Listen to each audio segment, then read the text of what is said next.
আমাৰ দেশ স্বাধীন হোৱা আজি ৭৫ বছৰ হ'ল। সকলোৰে ঘৰে ঘৰে তিৰংগা।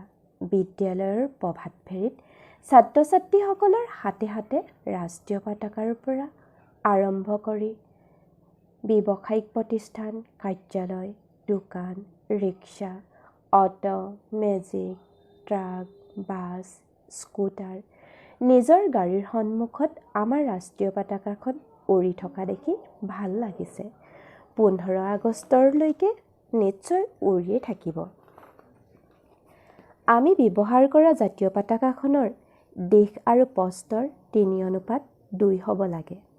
খদ্দৰ কাপোৰেহে জাতীয় পতাকাখন তৈয়াৰ কৰা হয়। জাতীয় পতাকাখন ওপৰে গেৰুৱা, মাজত শুকুলা আৰু তলত শ্যামল আছে। শুকুলা ৰঙৰ মাজতে থকা অশোক চক্ৰটোত ২৪ডাল দণ্ড থাকে আৰু অশোক চক্ৰটোৰ ৰং ঘন নীলা হয়। আহকচোন আমি জানো এই অশোক চক্ৰত থকা দণ্ডকেইডালৰ অৰ্থ কি?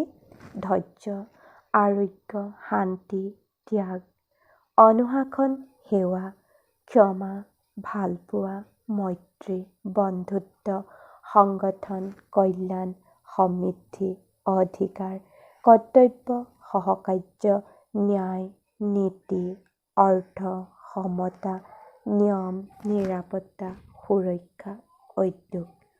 সদুশেষত আপোনালোকলৈ এটাই অনুৰোধ, আমাৰ ৰাষ্ট্ৰীয় পতাকাখনক সগৌৰৱে যেনেদৰে উৰুৱাইছে তেনেদৰেই পুনৰ সংৰক্ষণ কৰি ৰাখে যেন।